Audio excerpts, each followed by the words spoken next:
Coucou tout le monde, c'est Céline. Bienvenue dans cette nouvelle vidéo. Donc ça fait un petit bout de temps que j'ai pas sorti de vidéo parce que j'ai eu une expérience qui va changer ma vie clairement. Et j'ai été hospitalisée et tout. Bon, ça sera le thème de ma prochaine vidéo parce que j'ai fait une opération assez conséquente. Et, euh, et du coup, ce qui fait que tant que j'étais hospitalisée, je pouvais pas trop faire de vidéos ni rien. Il fallait que je me remette un peu de l'opération niveau fatigue et tout.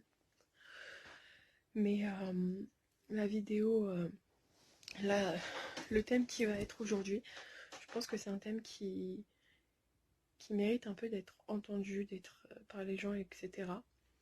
Et parce que je me suis rendu compte de ça avant mon opération, en regardant, en re-regardant une série que j'adore, qui est Esprit criminel, où dans cette série, il s'est passé une certaine chose et dans ma tête, je me dis, mais ouais, en fait, chaque personne est, est maître, entre guillemets, de son avenir.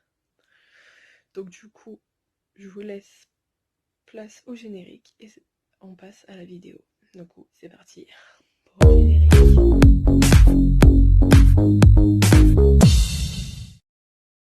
Bon, faites pas très attention à ma dégaine, justement, c'est par rapport à l'opération, vu que j'ai été hospitalisée au niveau du ventre. Je mets les t-shirts de mon père et tout pour que ce soit bien large, etc.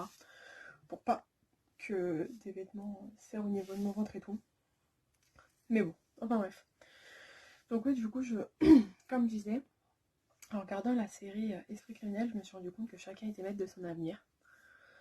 Parce que je regardais un épisode où la personne qui cherchait était quelqu'un qui mettait le feu à des bâtiments, etc. Et en gros, ils expliquaient que les incendiaires adoraient le feu, ils étaient fascinés par le feu, etc. Et dans ma tête, je me suis dit, mais moi aussi, je suis fascinée par le feu. Quand je vois du feu, je trouve ça fascinant, les flammes, le machin. Suivant ce qu'on met dans le feu, la couleur des flammes et tout, je suis fascinée par le feu. Mais c'est pas pour autant que demain, je vais mettre le feu à une maison ou tuer des gens en les brûlant vifs, etc. Et du coup, je me suis rendu compte à ce moment-là en me disant que, en fait, par rapport à certains tueurs en série ou certains psychopathes, c'est nos choix qui font de nous ce qu'on devient en fait. Parce qu'une personne fascinée par le feu comme moi, qui aime le feu, qui est fascinée et tout, et qui au final ne devient pas tueur, c'est parce que je l'ai choisi, entre guillemets. C'est moi dans ma conscience qui me dit, c'est pas bien de faire ça, je vais pas aller mettre le feu chez les gens parce que le feu me fascine. Vous voyez, c'est comme, par exemple, un homme qui, qui va être abusé par ses parents, ou même une femme qui va être abusée par ses parents ou ses grands-parents ou je ne sais qui. C'est pas sûr. Par la suite, il y en a, oui, qui vont abuser de leurs enfants ou quoi que ce soit, mais il y en a d'autres qui, justement, vu qu'ils l'ont vécu, ne vont pas le faire subir euh, aux gens qu'ils aiment, en fait, à leurs proches, etc. C'est vraiment, au final, du coup, on est tous maîtres de notre destin, au niveau de nos choix, de nos décisions. Parce que les excuses de bah oui, j'ai fait ça, mais parce que on m'a fait ça, donc pour moi c'était normal. Bah non, en fait. À partir du moment où toi tu te rends compte que toi ça te fait du mal, c'est là où il faut que tu réagisses en te disant si toi ça t'a fait du mal, faut pas le faire aux autres parce que justement ça peut faire du mal aux autres. Par exemple, il y a une histoire aussi qui me fascine, c'est par exemple l'histoire d'Hannibal Lecter. Pour ceux qui n'ont pas vu le film, qui raconte comment il est devenu Hannibal Lecter, c'est vraiment un film à voir, entre guillemets, parce qu'Hannibal Lecter est devenu ce qu'il est devenu. Parce que quand il était petit, au moment de la guerre, il a vu ses parents mourir devant ses yeux, il a dû s'occuper de sa petite sœur qui était malade, et puis un jour, il y a des nazis qui ont débarqué, là où il était avec sa petite sœur, qui ont abusé de sa sœur, qui ont tué sa sœur, qui l'ont découpée, qui l'ont cuisinée et qui l'ont fait bouffer. Ils lui ont fait manger sa petite sœur. N'importe qui aurait pu devenir fou à ce moment-là. lui, justement, est devenu fou.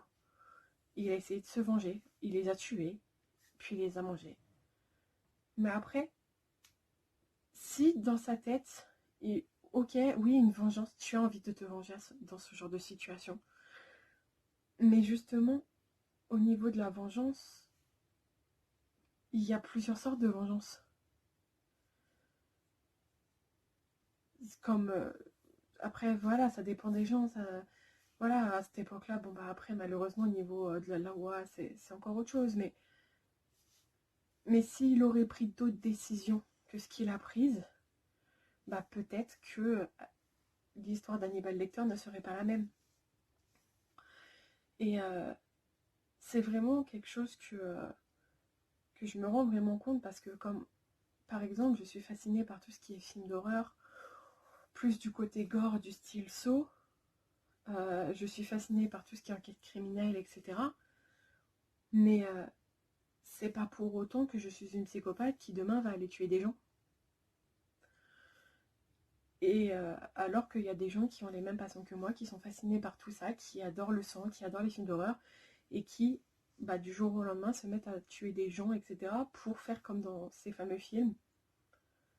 Donc au final, on a tous des passions qui peuvent être tous ressemblantes, mais ce sont nos choix et notre manière de penser qui fait que on devient une bonne personne ou une mauvaise personne au final.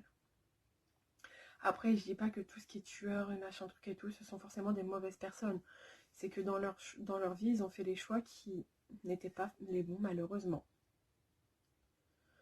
Et c'est ça que je voulais faire partager aujourd'hui, dans le sens que peut-être qu'aujourd'hui ça va pas, que les personnes elles ont des idées noires. On a tous une part une part sombre en nous. D'ailleurs, il y a l'acteur Shemar Moore qui a sorti une réplique dans ce genre-là dans la série SWAT. Donc je pense que je vais vous mettre la vidéo de ce passage-là pour justement comprendre que oui, on a tous une part d'ombre en nous, mais c'est pas pour autant qu'on devient tous des tueurs en série, des psychopathes. Donc du coup, je vous mets la vidéo et on revient après. Vous aviez raison, Saïd. Il y a un monstre en chacun de nous. Mais c'est nos choix qui font toute la différence. Il n'y a que les hommes faibles qui laissent gagner leur monstre intérieur. Donc voilà la vidéo. Et cette vidéo, c'est pareil, elle m'a énormément fait réfléchir. Parce que, oui, moi aussi, comme je vous ai dit, j'ai une part d'ombre en moi. Oui, il y a certains moments où j'ai un côté psychopathe qui ressort. Mais pour autant, à ce que je sache, je n'ai toujours pas tué quelqu'un. Enfin, à ce que je sache. Oui, du plus je me souvienne. Mais après, c'est pareil. Je pense aussi que l'entourage qu'on se choisit est très important dans ce genre de cas. Au moment où cette vidéo sort, nous sommes le 30 avril 2021.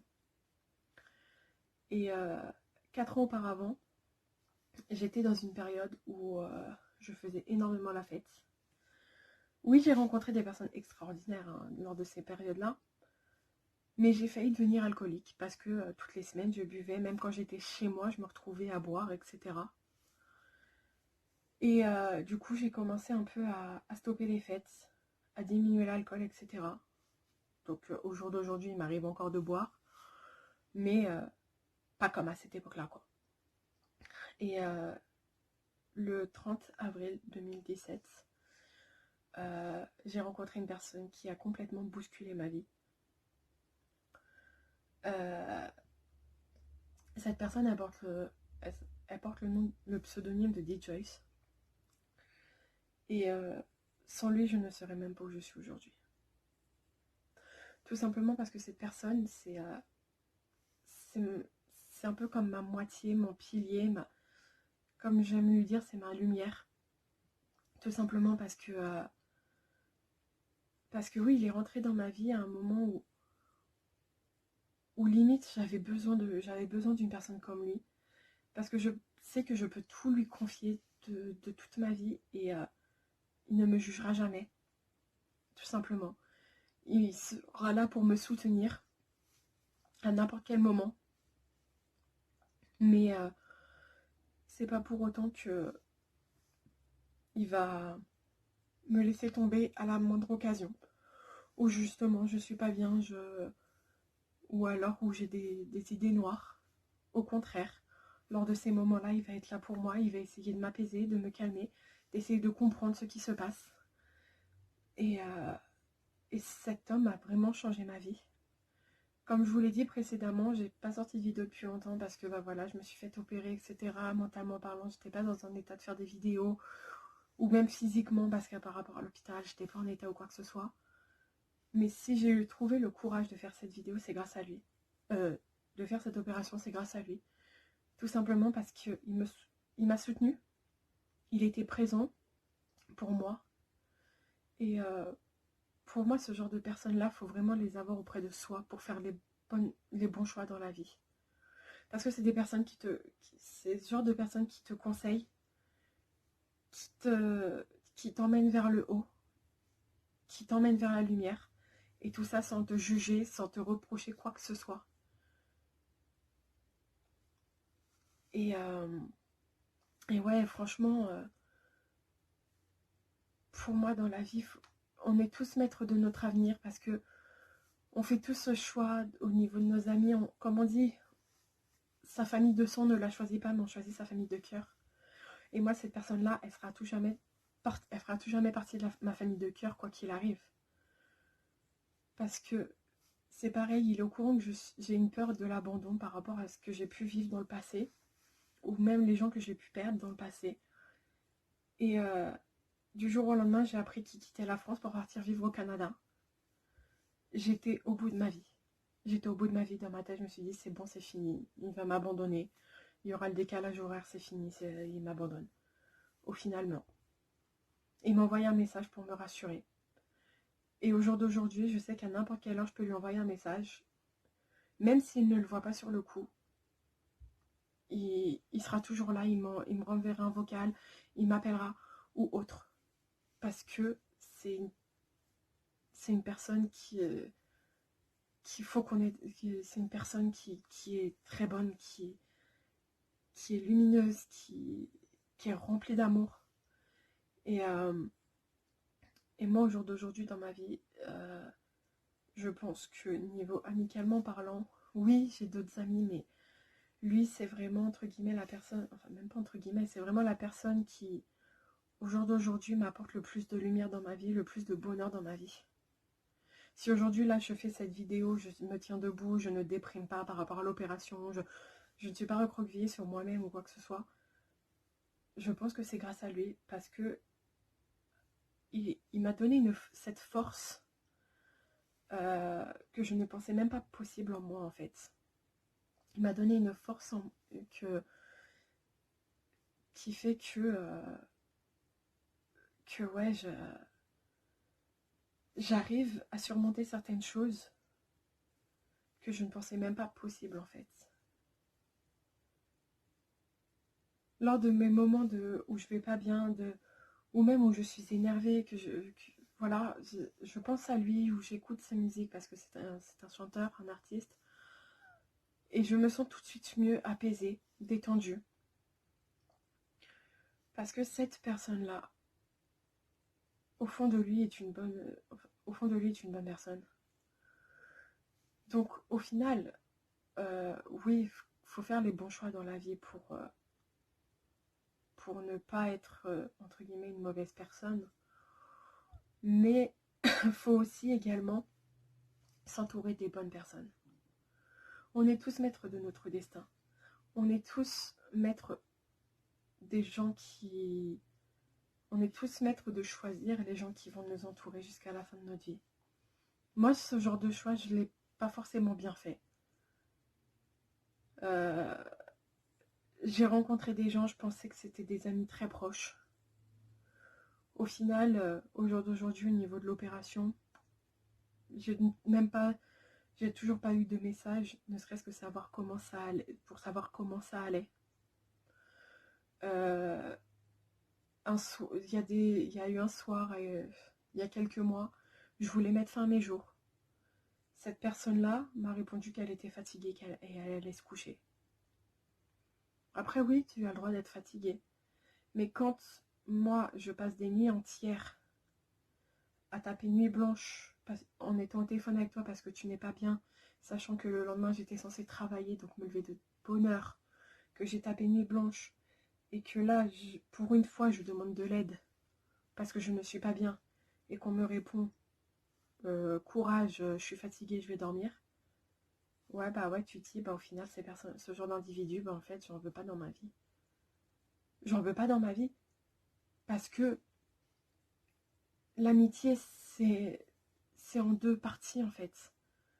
C'est pas en mode, toi, tu vas être là pour la personne, mais la personne ne sera pas là pour toi. Le véritable amitié, c'est que la personne est aussi présente pour toi que tu ne l'es pour elle.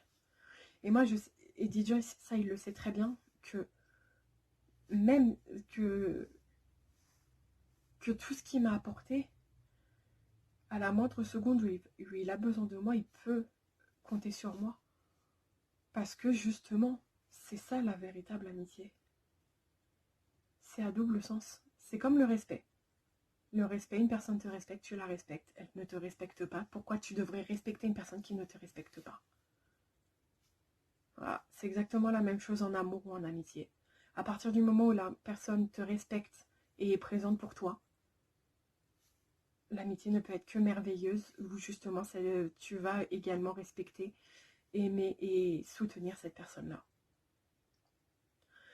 Donc soyez vraiment maître de vos décisions. Réfléchissez vraiment avant d'agir. Oui, il y a certaines choses dans la vie qui peuvent être difficiles. J'ai vécu du harcèlement. Je me suis scarifiée à cette époque-là. J'ai essayé de mettre fin à mes jours. Oui, certaines choses peuvent être difficiles justement parce que en période de Covid, moi il m'arrive de faire des crises d'angoisse. Je ne peux même plus prendre les transports sans faire de crises d'angoisse. Mais faut se dire que là, c'est peut-être difficile au jour d'aujourd'hui. Mais demain, ça sera peut-être meilleur. Comme on dit, le karma. Et là, le karma est bon. À partir du moment où tu vas faire de bonnes actions, même si au jour d'aujourd'hui, tu ne sens pas le bon, par la suite, il ne t'arrivera que du bon. Voilà. Ma vie, aujourd'hui, jusqu'à ce que je rencontre certaines personnes, n'était pas géniale. J'ai fait vraiment de mauvaises rencontres. J'ai perdu énormément de gens. Je me suis dit, ben en fait, je suis pas faite pour être heureuse. Mais malgré tout ça, j'étais présente pour les gens. Je les soutenais, je les aidais. Et puis au final, j'ai rencontré ce fameux DJs il y a 4 ans, jour pour jour, au moment où cette vidéo sortira. Et depuis, ouais, il y a énormément de bon qui est entré dans ma vie. Et la première chose de bonne qui est entrée dans ma vie, c'est cet homme. Après, ne vous méprenez pas, ce n'est pas mon copain, ce n'est pas mon compagnon, nous ne sommes pas en couple, mais c'est vraiment une personne qui est très importante dans ma vie. Et pour moi, tout simplement, en fait. Donc du coup, pensez vraiment à ça, au mot que je peux vous dire. Oui, vous pouvez avoir des parts d'ombre, on a tous une part d'ombre en nous. Mais la vraie force, c'est justement de ne pas céder à cette part d'ombre et de rester dans la lumière. Sur ça, je vais vous dire au revoir, vous faire de gros bisous. Et on se dit à bientôt pour la vidéo au niveau de l'opération. Bisous. Et surtout, n'oubliez pas une chose. Le regard est le reflet de l'âme. Donc si vous avez un doute sur une personne, logiquement, en regardant dans ses yeux, vous saurez directement si cette personne vous apportera du bien dans votre vie ou si justement c'est une personne éloignée de votre vie. Voilà. Bisous.